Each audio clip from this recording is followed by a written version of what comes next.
তো এই দুদিন ধরে মানে সব এমএলএ কাছে যাওয়া হচ্ছে, যেটা সবারই একই বক্তব্য যে বক্সের বিট নিয়ে টব্য এবং চোখ নিয়ে যেটা বক্তব্য যেটা, তো সবই কালকে আমাদের লিখিত হয়েছে যে জিনিসগুলো কমানো যাবে। তো সবাই মোটামুটি মানে সমর্থন করেছে। আশা করছি সেইগুলো লিমিটের মধ্যে নিয়ে এলে কোনো রকম কিছু প্রবলেম হয় বলে আমাদের মনে হয় না, কিন্তু এখন দেখার বিষয় যে সবাই সমর্থন করে নাকি। যে সব মালিকের সমর্থন করে তাহলে আশা করছি সেগুলোতে কোনো প্রবলেম হবে না, ঠিক আছে।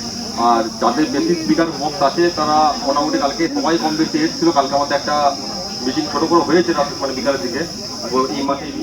তো সবাই কম বেশি সমর্থন করেছে সেই জিনিসগুলো নিয়ে। তো আশা করছি ভবিষ্যতের দিনে সবাই সমর্থন করবে বা কোনো কেউ প্রবলেম করবে না, সেই হিসেবেই চলবে। সেগুলি বলতে চাই। আমাদেরও বড় বক্স আছে, সেগুলো কেটে ছোটো করে দেওয়া হবে। সবাই স্বাস্থ্যে যেমন চলুন। একটা কথাই বলতে চাই, ন্যায় মামার থেকে কানা মামা ভালো, সেরকম একটা ব্যাপার। একবার অফিস থেকে ঠিকঠাক চলুক, তাদের সবাই এনজয় করুক, সেটা হচ্ছে